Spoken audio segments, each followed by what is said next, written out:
నమస్తే welcome to life line నేను Shivani. So ఈ రోజు మనం డిస్కస్ చేయబోయే టాపిక్స్ వచ్చేసి kidney stones and kidney problems గురించి. సో వీటి కాజెస్, సిమ్టమ్స్ అండ్ ట్రీట్మెంట్స్ గురించి వివరించడానికి ప్రస్తుతం మనతో పాటు స్టూడియోలో ఉన్నారు doctor Sudharani from homeo care international hospital. So ఆవిడతో మాట్లాడి మరిన్ని వివరాలు అడిగి తెలుసుకుందాం. హలో డాక్టర్ గారు. హలో అండి. So first of all kidney stones గురించి మాట్లాడితే ఈ స్టోన్స్ అనేవి ఎవరెవరికి వచ్చే ఛాన్సెస్ ఎక్కువ ఉంటుంది అండ్ ఎందుకు వస్తుంది? కిడ్నీ స్టోన్స్ అనేది ఈ మధ్యకాలంలో చాలా మందికి వస్తూ ఉన్నాయి. అయితే ఇది జెండర్ ప్రకారంగా మనం చూసుకుంటే మగవారిలో ఈ కిడ్నీ స్టోన్స్ వచ్చే తీవ్రత ఎక్కువ శాతం కనిపిస్తుంది, ఆడవారిలో కూడా వస్తాయి, చిన్నపిల్లల్లో కొంతవరకు వచ్చే అవకాశం ఉంటుందన్నమాట. సో ఈ కిడ్నీ స్టోన్స్ అనేటివి మనం తీసుకునే ఆహారంలో నుంచే లేదంటే మనం తీసుకునే పదార్థాల నుంచి ఎక్సెసివ్ మినరల్స్ అనేటివి బ్లడ్లో ఉండడం వల్ల అవి ఫిల్టర్ అవ్వకపోవడం వల్ల కిడ్నీస్లోనే డిపాజిట్ అయిపోయి అవే స్టోన్స్ లాగా ఫామ్ అవుతూ ఉంటాయి. సో ఇందులో మనకి ఏంటంటే ఆ స్టోన్స్ అనేటివి కిడ్నీలో ఫామ్ కావచ్చు, కిడ్నీ నుంచి యూరినరీ బ్లాడర్కి కనెక్ట్ అయ్యే యూరేటర్లో ఫామ్ కావచ్చు, లేదంటే యూరినరీ బ్లాడర్లో కూడా ఉండొచ్చు అనమాట. సో దీన్నే మనం నెఫ్రోలిథియాసిస్, యూరెట్రోలిథియాసిస్ అండ్ వెసైక్లోలిథియాసిస్ అని మనం పేర్లు చెప్పుకుంటూ ఉంటాం. అయితే దీనికి కూడా కారణాలు ఉంటాయి అన్నమాట. కొంతమందికి జెనెటిక్గా ఉండొచ్చు, కొంతమందికి మనం తీసుకునే ఆహారపు అలవాట్లు కరెక్ట్గా లేకపోవడం వల్ల ఎక్కువ యానిమల్ ప్రోటీన్ డైలీ తీసుకోవడము, లేదంటే సాల్ట్ ఇంటేక్ బాగా ఎక్కువగా తీసుకోవడము, లేదంటే మనం ఆ ఆహారపు అలవాట్లలో ఫ్లూయిడ్స్ తక్కువ తీసుకోవడం, వాటర్ తక్కువ తాగడము, ఎక్కువ సెడెంటరీ లైఫ్ అంటే ఒకటే ప్లేస్లో గంటల కొద్దీ కూర్చునే వాళ్ళకి, అండ్ ఒబేసిటీలో కూడా కొంతవరకు, సో తరచుగా యూరిన్ ఇన్ఫెక్షన్స్ వచ్చే వాళ్ళకి, బ్యాక్టీరియల్ ఇన్ఫెక్షన్స్ ఇట్లా ఉన్నప్పుడు కరెక్ట్గా ట్రీట్మెంట్స్ తీసుకోకపోవడము, చాలా క్రానిక్గా ఇన్ఫెక్షన్స్ ఉండడం, ఇట్లా అనేక కారణాల వల్ల ఏమవుతుందంటే ఆ ఫిల్ట్రేషన్ జరిగే క్రమంలో సో ఈ అది అక్కడ జమ అయిపోయి ఒక స్టోన్ లాగా క్రిస్టల్ లాగా ఫామ్ అవుతూ ఉంటుంది. ఇవేంటంటే ప్రాపర్గా మనం కేర్ తీసుకోకపోవడము, నీళ్లు తక్కువ తాగడము, అండ్ యూరిన్కి వెళ్ళకపోవడము, యూరిన్ ఆపుకోవడము, ఇట్లాంటి వాటి వల్ల ఏమవుతుందంటే ఆ చిన్న స్టోన్స్ అనేటివి క్రిస్టలైజేషన్ అనేది ఒకదానితో ఒకటి బైండ్ అయిపోయి స్టోన్ సైజెస్ అనేటివి పెరిగిపోతూ ఉంటాయి. సో ఈ స్టోన్స్లో మనకి రకాలు అనేటివి కూడా ఉంటాయి అన్నమాట. మనకేంటంటే ఎక్కువ శాతం 80 to 90% కాల్షియం ఆక్సాలేట్ అనే స్టోన్స్ అనేటివి ఎక్కువగా చూస్తూ ఉంటాం అనమాట. అంటే ఈ కిడ్నీ స్టోన్స్ ఉన్న వాళ్ళు ఏమనుకుంటారంటే కాల్షియం కంప్లీట్గా బంద్ చేస్తే స్టోన్స్ ఆగిపోతాయి అనుకుంటారు, కానీ కాల్షియం కంప్లీట్గా మానేస్తే ఆక్సలేట్ అనేది పెరిగిపోతుంది అనమాట. ఆక్సలేట్ పేగులలో ఆక్సలేట్ అబ్జార్ప్షన్ అనేది ఎక్కువైపోయి ఆక్సలేట్ స్టోన్స్ అనేటివి ఫామ్ అవుతూ ఉంటాయి. సో బ్యాలెన్స్డ్ డైట్ మెయింటైన్ చేయండి. కాల్షియం అనేది డైరెక్ట్గా సప్లిమెంట్స్ కన్నా మన డైట్ ద్వారా అంటే మిల్క్, చీజ్ వీటి వల్ల అంటే న్యాచురల్గా దొరికే ఫుడ్ ఐటమ్స్లో ప్లాంట్ బేస్డ్ ప్రోటీన్ ఫుడ్స్ లేదంటే ఇట్లాంటి వాటితోటి, సో ప్లాంట్ బేస్డ్ దాంతో మనం డైటరీ ఇంటేక్ ద్వారా తీసుకునే కాల్షియం వల్ల స్టోన్ ఫార్మేషన్ అనేది కొంతవరకు తగ్గుతుంది అనమాట. సో ఇట్లా కాల్షియం ఆక్సాలేట్ స్టోన్స్ అనేటివి ఎక్కువ శాతం చాలా కామన్గా చూస్తామన్నమాట. ఇంకా కొన్ని రకాలు అనేటివి ఉంటాయి, యూరిక్ యాసిడ్ స్టోన్స్ అని, జాంథీన్, సిస్టీన్, ఇట్లా స్ట్రూవైట్ స్టోన్స్ అనేటివి ఉంటాయన్నమాట. కొంతమందిలో తరచుగా యూరిన్ ఇన్ఫెక్షన్స్ వచ్చే వాళ్ళలో ఆ బ్యాక్టీరియల్ ఇన్ఫెక్షన్, బ్యాక్టీరియా ద్వారా రిలీజ్ అయ్యే కొన్ని ఎంజైమ్స్ వల్ల కూడా ఈ క్రిస్టలైజేషన్ అనేది అంటే అక్కడ జమ అయ్యే పదార్థాలు ఎక్కువైపోయే అవకాశం ఉంటుంది, బైండింగ్ కెపాసిటీ అనేది ఎక్కువ అవుతుంది అనమాట. దానివల్ల స్ట్రూవైట్ స్టోన్స్ ఇట్లాంటి కిడ్నీ స్టోన్స్లోనే ఒక రకమైన స్టోన్స్ అనేవి తరచుగా ఇన్ఫెక్షన్స్ వచ్చే వాళ్ళలో కూడా ఈ స్టోన్ ఫార్మేషన్ అనేది ఉంటుందన్నమాట. అయితే ఈ స్టోన్స్ ఏవైనా కూడా నార్మల్గా మనకి 4 to 5 mm లోపు ఉంటే మెడిసిన్స్ ద్వారా చాలా ఫాస్ట్గా అవి బయటకు వచ్చేస్తాయి అన్నమాట. సో కొంతమందిలో జస్ట్ 2 mm 3 mm ఇట్లా ఉన్న వాళ్ళలో ఏంటంటే మీరు ప్రాపర్ వాటర్ ఇంటేక్ చేసుకుంటూ చెప్పే జాగ్రత్తలు పాటిస్తే న్యాచురల్గా కూడా అవి బయటికి పెయిన్ లేకుండా పాస్ అయ్యే అవకాశం ఉంటుంది. కానీ అవి నెగ్లెక్ట్ చేయకూడదు. ఆ 2 mm 3 mm స్టోన్స్ అని చెప్పేసి మనం నెగ్లెక్ట్ చేస్తూ పోతే, మనం తినకూడని వస్తువులు తినుకుంటూ వాటర్ తక్కువ తాగితే ఏమవుతుందంటే ఆ 2 mm 3 mmకి ఇంకా యాడ్ అయిపోయి ఒకదానితో ఒకటి యాడ్ అయిపోయి స్టోన్ సైజ్ అనేది పెరిగిపోతుంది. ఇంకా అది 5 mm దాటింది అని అంటే మీకు వెనకాల వీపు, వెనకాల కిడ్నీ రీజియన్లో వెనకాల బ్యాక్ హిప్ దగ్గర నుంచి గజ్జలల వరకు అంటే ముందు గ్రాయిన్ రీజన్, ఈ ఇంగ్వైనల్ రీజన్ వరకు కూడా వెనకాల నుంచి ముందుకి ఒక వేవ్స్ లాగా పెయిన్ అనేది వస్తూ ఉంటుంది అనమాట. ఈ పెయిన్ కొంతమందిలో ఫ్యూ మినిట్స్ వరకు ఉండొచ్చు, కొంతమందిలో ½ an hour వరకు ఉండొచ్చు, కొంతమందికి 1 hour కూడా ఆ పెయిన్ అనేది ఉంటుంది. దాన్నే మనం రీనల్ కోలిక్ అంటాం అనమాట. ఈ రీనల్ కోలిక్ పెయిన్ అనేది ఎప్పుడు వస్తుంది అని అంటే ఆ కిడ్నీ స్టోన్ అనేది యూరేటర్ అంటే కిడ్నీకి యూరినరీ బ్లాడర్కి మధ్యలో ఏదైతే ట్యూబ్ ఉంటుందో ఆ ప్రాక్సిమల్ యూరేటర్ అంటే ముందు భాగము, డిస్టల్ యూరేటర్ అంటే యూరినరీ బ్లాడర్ దగ్గర ఉండేది. సో ఈ పాసేజ్ ఎప్పుడైతే అవుతుంటుందో ఆ పాసేజ్ అయ్యే క్రమంలో యూరేటర్కి ప్రెషర్ అనేది ఎక్కువైపు రప్చర్ అవ్వడం వల్ల యూరిన్ అనేది ఆగిపోవడము, ఆ ప్రెషర్ అనేది మళ్ళీ కిడ్నీకి పడడం, కిడ్నీలో వాపు రావడం, ఈ మూమెంట్ అయ్యే క్రమంలో పెయిన్ అనేది వస్తుంది. దాన్ని మనం రీనల్ కోలిక్ అంటాం. ఇది చాలా సివియర్, తట్టుకోలేనంత పెయిన్ అనేది వస్తుంది. పెయిన్ వచ్చినప్పుడు కళ్ళు తిరగడము, చెమటలు పట్టడము, వామిటింగ్ సెన్సేషను, వణికిపోవడము, సో ఫీవరిష్గా ఉండడము, ఇలాంటివన్నీ కనిపిస్తూ ఉంటాయి అన్నమాట. అయితే ఈ కిడ్నీ స్టోన్స్కి మనం ఏంటంటే హోమియోపతిక్ ట్రీట్మెంట్ ద్వారా సర్జరీ, మ్యాక్సిమం సర్జరీ వరకు వెళ్ళకుండానే మందులతోనే మనకి ఏంటంటే ఆ స్టోన్స్ ఈజీగా పాస్ అయ్యే విధంగా మెడిసిన్స్ అవైలబుల్గా ఉన్నాయి. మెడిసిన్స్తో చేసుకోవచ్చు. అండ్ ఇంకోటి ఏంటంటే మెడిసిన్స్ వాడడం వల్ల పెరిస్టాల్టిక్ మూమెంట్ ఏదైతే ఉంటుందో, కాంట్రాక్షన్స్, రిలాక్సేషన్స్, ఆ యూరేటర్లో ఎక్స్పల్షన్ ప్రాసెస్లో, అంటే అది బయటికి పంపించే క్రమంలో మన బాడీ రెస్పాండ్ అవుతుందన్నమాట. దానివల్ల ఏంటంటే ఈజీగా స్టోన్ ప్యాసేజ్ అనేది అవ్వడం జరుగుతూ ఉంటుంది. అండ్ ఫర్దర్ ఆ ఫ్యూచర్లో ఈ మెటబాలిజం అనేది డిస్టర్బ్ అవ్వకుండా, యూరిక్ యాసిడ్ అక్యుములేషన్ కానీ లేదంటే ఆక్సలేట్ అక్యుములేషన్ కానీ కాకుండా దాని pH లెవెల్స్ మెయింటెనెన్స్ కోసము, సో వీటన్నిటికీ మనకేంటంటే హోమియోపతిక్ మెడిసిన్స్ అనేవి బాగా యూజ్ అవుతాయి. సో ఈ మెడిసిన్స్ రెగ్యులర్గా యూజ్ చేయడం వల్ల విదిన్ ఫ్యూ వీక్స్, అంటే సైజుని బట్టి మనకు few days to few weeks లోపల కూడా అవి స్టోన్స్ అనేటివి బయటకు వస్తాయి అన్నమాట. సో కొంతమందికి ఏంది ఎవ్రీ సమ్మర్లో వస్తూ ఉంటాయి, కొంతమందికి నీళ్లు తాగనప్పుడల్లా వస్తూ ఉంటాయి, అంటే 3 నెలలకు 6 నెలలకు అట్లా వస్తాయి. కొంతమందికి సమ్మర్లో, ఎండాకాలంలో ఈ స్టోన్ ఫార్మేషన్స్ వస్తుంటాయి ఎవ్రీ ఇయర్. కానీ ఇట్లా తరచుగా రావడం కూడా మంచిది కాదనమాట. ఇట్లా రావడం వల్ల ఏంటంటే కిడ్నీ మీద కొంత గొప్ప ప్రెషర్ అనేది ఏర్పడుతుంది, కిడ్నీలో వాపు అనేది వస్తూ ఉంటుంది, ఇన్ఫెక్షన్స్ తరచుగా ఏర్పడుతుంటాయి. మెల్లమెల్లగా ఒక్కొక్కసారి మనం ప్రాపర్గా కేర్ తీసుకోకపోతే కిడ్నీ ఫెయిల్యూర్ అయ్యే అవకాశం కూడా ఈ కిడ్నీ స్టోన్స్ ద్వారా ఉంటుందన్నమాట. అయితే దీనికి మనం ట్రీట్మెంట్ అనేది బెస్ట్. ఇందులో ఏంటంటే సర్జరీ, ప్రతి ఒక్క కిడ్నీ స్టోన్కి సర్జరీ ఫైనల్ కాదు. మెడిసిన్స్ ద్వారా చాలా మటుకు మనకి 5 mm, 6 mm, 7 mm ఇట్లా ఉన్న వాళ్ళకి ఏంటంటే ఈజీగా మందులతోనే అవి పెయిన్ అనేది లేకుండా పాస్ అయ్యేటట్టు చూసుకోవచ్చు అనమాట. అయితే మీకు ఎప్పుడైనా కూడా ఈ నడుము దగ్గర పెయిన్ కానీ, నడుము నుంచి పొత్తి కడుపు దగ్గర లేదంటే తొడల మధ్యలోకి పెయిన్ వస్తున్నా, ఒక వేవ్స్ లాగా పెయిన్స్ వస్తున్నా, లేదంటే యూరిన్ ఆగి వస్తున్నా, యూరిన్లో పచ్చగా లేదంటే ఎర్రగా బ్లడ్ లాగా పడుతున్నా, సో పెయిన్ఫుల్ కండిషన్ ఒక 1/2 hour 1 hour అట్లా అప్పుడప్పుడు వస్తుంది అని అంటే మీరు నెగ్లెక్ట్ చేయకండి. చిన్న స్టోనే కానీ కదా అని కూడా సొంత వైద్యాలు తీసుకోకండి. దీనికి హోమియోపతిక్ ట్రీట్మెంట్ అనేది బెస్ట్ ఆల్టర్నేటివ్ ట్రీట్మెంట్. ఈ మెడిసిన్స్ అనేవి హోమియోపతి మెడిసిన్స్ వాడుకుంటూ కొన్ని జాగ్రత్తలు మెయింటైన్ చేసుకోవాలి. అవి ఏంటి అంటే కిడ్నీ స్టోన్స్ ఉన్న వాళ్ళు ఉప్పు ఎక్కువ తీసుకోకండి, అలాగే కూల్ డ్రింక్స్ కొంచెం తక్కువ చేయండి. సో ఈ కిడ్నీ స్టోన్స్ ఉన్న వాళ్ళకి న్యాచురల్గా దొరికే కాల్షియం, అంటే మన ఫుడ్ ఇంటేక్ ద్వారా తీసుకుంటే తీవ్రత తగ్గుతుంది, స్టోన్ ఫార్మేషన్ యొక్క తీవ్రత తగ్గుతుంది.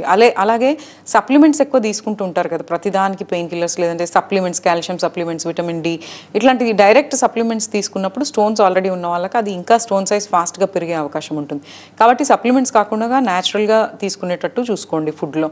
అలాగే ప్రోటీన్ కూడా మనకు వచ్చేసి అనిమల్ ప్రోటీన్ని ఆ స్టోన్స్ ఉన్న వాళ్ళు కొంత అవాయిడ్ చేస్తే మంచిది, పూర్తిగా స్టాప్ చేస్తే ఇంకా మంచిది. ప్లాంట్ బేస్డ్ ప్రోటీన్స్ తీసుకుంటే ఇంకా బెటర్ అనమాట.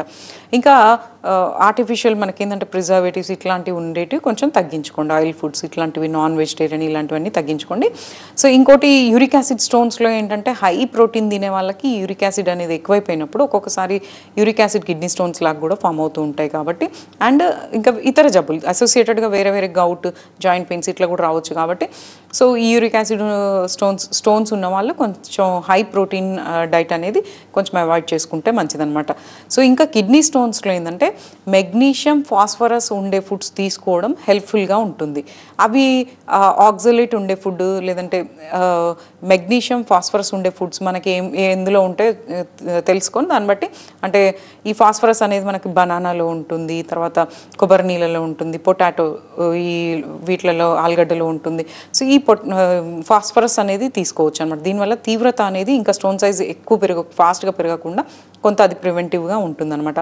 అండ్ మీరు అబ్జర్వ్ చేసుకోండి, కిడ్నీ స్టోన్స్ ఉన్న వాళ్ళు ఏంటంటే నీళ్ళు ఒక్కటేసారి 1 లీటరు 1/2 లీటర్ ఒక్కటేసారి తాగి ఇక మళ్ళీ ఒక 6-7 hours వరకు ఏం తాగకుండా ఉండడం అది మంచి పద్ధతి కాదనమాట.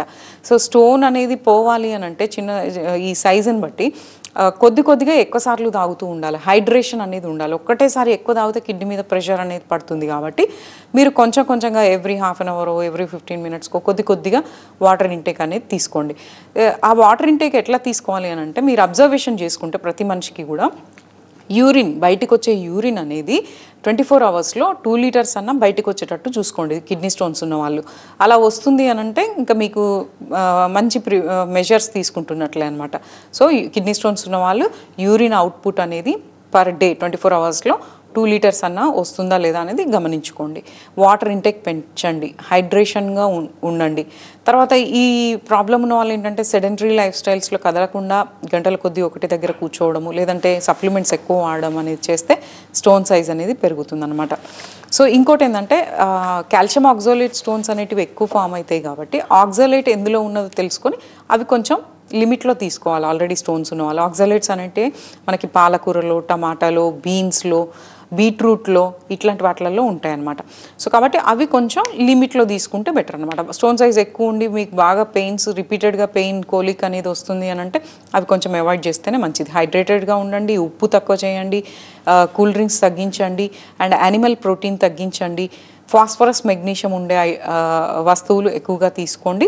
సో ఈ జాగ్రత్తలు మినిమం పాటించుకుంటూ ఒకవేళ మీరు ఒబేసిటీ ఉన్నట్లయితే ఒబేసిటీ తగ్గించుకుని వెయిట్ లాస్ అయ్యేటట్టు చూసుకోండి అనమాట. ఇవి జాగ్రత్తలు పాటించుకుంటూ హోమియోపతిక్ మెడిసిన్స్ అనేటివి మీ స్టోన్ సైజ్ని బట్టి ఫ్యూ వీక్స్ టు మంత్స్ లోపల అవి న్యాచురల్గా అవి బయటికి పడిపోయేలాగా లేదంటే అవి వెళ్ళిపోయేలాగా అండ్ మళ్ళీ ఆ ఫార్మేషన్ అనేది కాకుండా మెటబాలిజం అనేది కరెక్ట్ అవుతుందన్నమాట. ఇట్లా మనం కిడ్నీ స్టోన్స్ని హోమియోపతిక్ వేలో వితౌట్ సర్జరీ మనకి మందుల ద్వారా ఎంతోమంది కిడ్నీ స్టోన్స్ పడిపోతే తీసుకొస్తూ ఉంటారు అనమాట మా దగ్గరికి. సో కాబట్టి దానికి మంచి ట్రీట్మెంట్ ఉంది. ఓన్లీ మెడిసిన్స్ తింటూనే పథ్యాలన్నిటివి హోమియోపతిక్ మెడిసిన్స్లో ఉండవు. కానీ స్టోన్ దేనివల్ల ఫామ్ అవుతుందో మీకు మేము అడ్వైస్ చేస్తాం. దాన్ని బట్టి మీరు ఫాలో అవుతూ మెడిసిన్ వాడితే ఫ్యూ వీక్స్ టు మంత్స్ లోపల మీ ప్రాబ్లమ్స్ అనేటివి సాల్వ్ అవుతాయి అన్నమాట. ఓకే డాక్టర్ గారు, most of the women face చేసే ప్రాబ్లం వచ్చేసి యూటీఐ. చాలా ఈజీగా కూడా యూటీఐ ప్రాబ్లమ్స్ గురించి మనం వింటూ ఉంటాము. సో ఏంటి యూటీఐ ప్రాబ్లమ్ అండ్ ఎందుకు వస్తూ ఉంటుంది?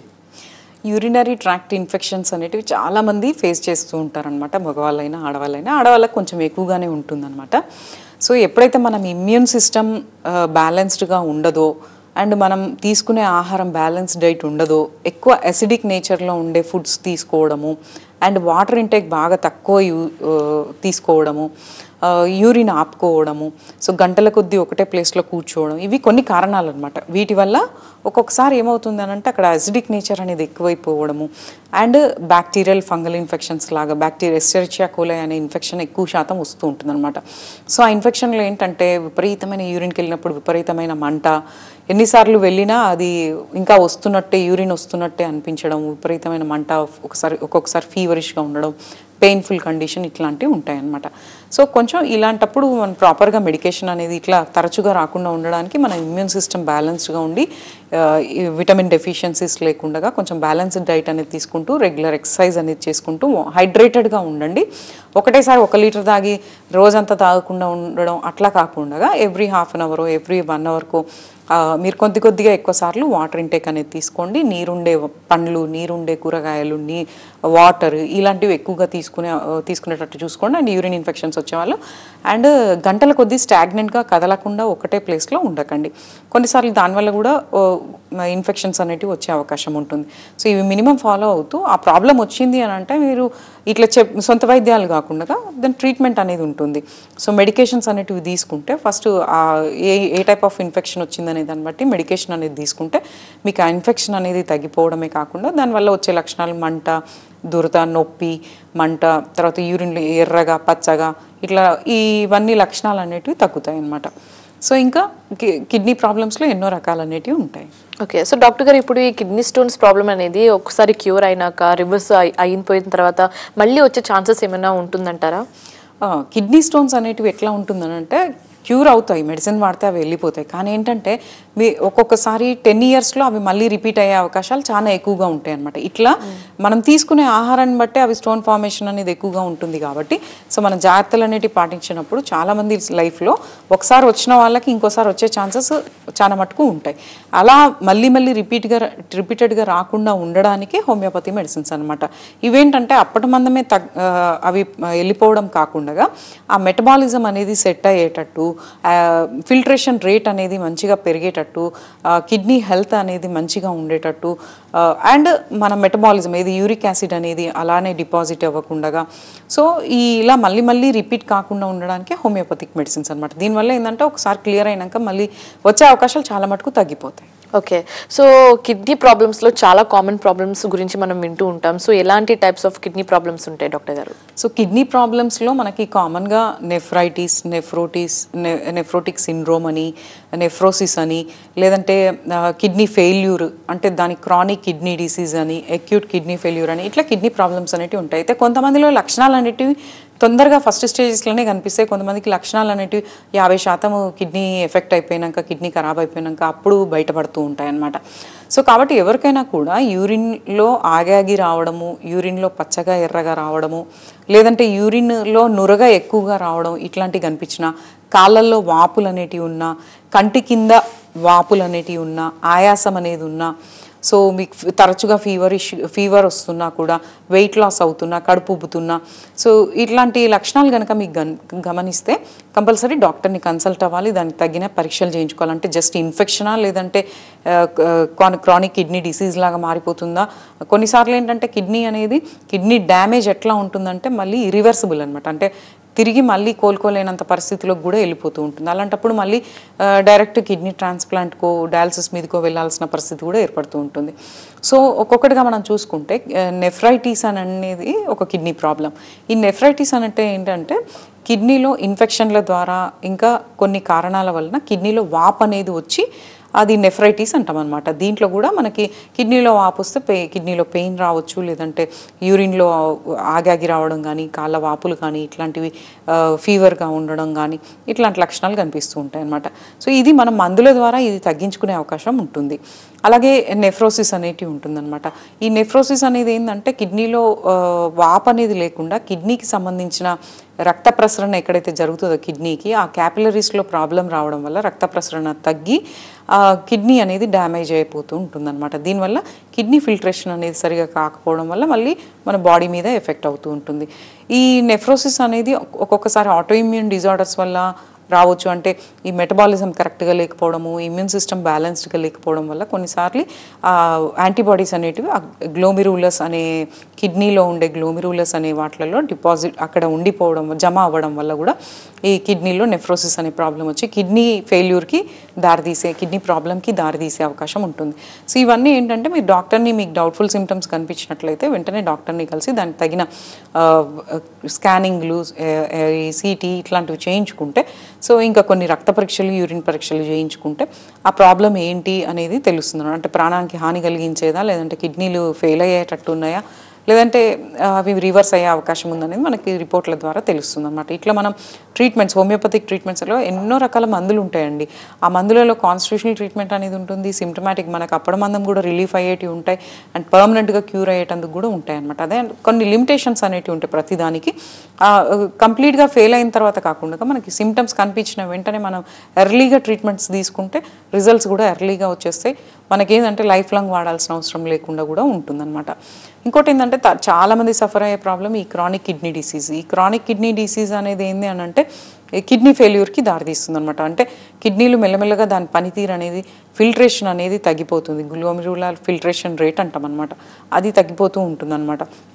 అవి తగ్గిపోతూ ఉంటే ఫిల్ట్రేషన్ అనేది తగ్గిపోతే యూరిన్లో చెడు పదార్థాలు అనేవి, బ్లడ్లో చెడు పదార్థాలు చాలా ఎక్కువైపోతాయి. ఆ బ్లడ్లో చెడు పదార్థాలు ఎక్కువైపోయినప్పుడు దాని ఎఫెక్ట్ టోటల్ బాడీ మీద, ఆర్గాన్స్ మీద పడి ప్రాణానికి హాని కలిగించే విధంగా ఉంటుందన్నమాట. సో కాబట్టి కొంతమంది ఇట్లా ఉన్న వాళ్ళు కంపల్సరీ సీరం యూరిక్ యాసిడ్ కానీ, లేదంటే సీరం క్రియాటినిన్ కానీ, అండ్ కంప్లీట్ యూరిన్ ఎగ్జామినేషన్ కానీ ఇలాంటివన్నీ చేయించుకోవడం వల్ల మనకి స్టేటస్ ఎట్లా ఉంది, డ్యామేజ్ అనేది ఎంత ఉందనేది తెలుస్తుంది అనమాట. కొంతమందికి ఏంటంటే ఈ క్రానిక్ కిడ్నీ డిసీజ్లో చాలామందికి 50% ఆ కిడ్నీ డ్యామేజ్ అయిపోయిన తర్వాత ఆ లక్షణాలు అనేటివి బయటపడి అప్పుడు తెలుస్తుంది అనమాట.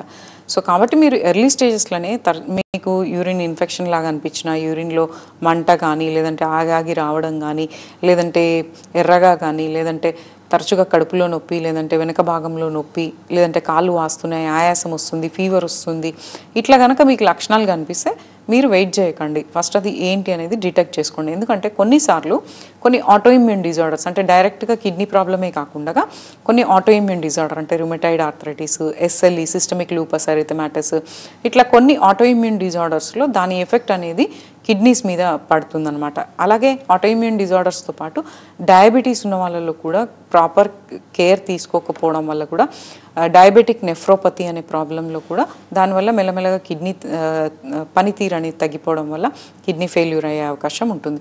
సో కాబట్టి మీరు ఈ లక్షణాలను గమనించుకొని డాక్టర్ని కన్సల్ట్ అయితే వీటన్నిటికీ కూడా హోమియోపతిలో ట్రీట్మెంట్స్ ఉన్నాయి. కిడ్నీ ఇన్ఫెక్షన్స్కి ఉన్నాయి, కిడ్నీ స్టోన్స్కి ఉన్నాయి, నెఫ్రోసిస్ అనే దానికి, ఇప్పుడు ఈ క్రానిక్ కిడ్నీ డిసీజ్ అనే దాంట్లో కూడా చాలామంది ఏం చేస్తూ ఉంటారంటే డయాలసిస్ మీదకి వెళ్ళిపోయి ఇంకా అది లైఫ్ లాంగ్ అది కంటిన్యూ చేసుకుంటూ ఉంటారు. ఇలాంటి వాళ్ళకు కూడా మనం హోమియోపతిక్ మెడిసిన్ ద్వారా ఫర్దర్ కిడ్నీ డ్యామేజ్ అనేది అవ్వకుండా మనం ప్రివెంట్ చేసుకోవచ్చు అనమాట. కొంతవరకు మన క్వాలిటీ ఆఫ్ లైఫ్ అనేది పెరుగుతూ ఉంటుంది. సో ప్రతిదానికి మనకు హోమియోపతిక్ మెడిసిన్స్ అనేటివి ఉన్నాయి. ఈ హోమియోపతిక్ మెడిసిన్స్లో ఏంటంటే బ్యాడ్ ఎఫెక్ట్ అనేది ఉండదు. అంటే ఈ మందు వాడడం వల్ల కొత్త సమస్యలు అనేటివి ఏమీ రావు, పత్యాలు కూడా ఏమీ ఉండవు. ఈ ప్రాబ్లమ్స్ ఇట్లా కిడ్నీ ప్రాబ్లమ్స్ ఉన్న వాళ్ళకి ఏంటంటే తీసుకోవాల్సిన జాగ్రత్తలు, ఉప్పు తగ్గించండి. సో ఎందుకంటే సోడియం అనేది కిడ్నీ డ్యామేజ్ ఎక్కువ చేస్తుంది కాబట్టి సో కొంచెం సాల్ట్ ఇంటేక్ తగ్గించండి. హెవీ ప్రోటీన్, హై ప్రోటీన్ తీసుకోకండి. యానిమల్ ప్రోటీన్ కంప్లీట్గా అవాయిడ్. కిడ్నీ ప్రాబ్లమ్స్ ఉన్న వాళ్ళు non veg, animal protein, red meat ఇవి అవాయిడ్ చేస్తే మంచిదన్నమాట. సో అండ్ న్యాచురల్గా మనకు దొరికే బ్యాలెన్స్డ్ డైట్ అనేది తీసుకోండి. అండ్ ఆకుకూరలు, కూరగాయలు, తృణధాన్యాలు అన్నీ న్యాచురల్గా మనం డైట్లో తీసుకుంటే దాని మీద డ్యామేజ్ అనేది తక్కువగా ఉంటుంది. ప్రతి చిన్న ప్రాబ్లంకి పెయిన్ కిల్లర్లు, యాంటీబయాటిక్లు ఇట్లా ప్రతి ఒక్కదానికి మందుల మీద డిపెండ్ అవ్వకండి. దానివల్ల కూడా కిడ్నీ డ్యామేజెస్ అనేవి జరుగుతాయి.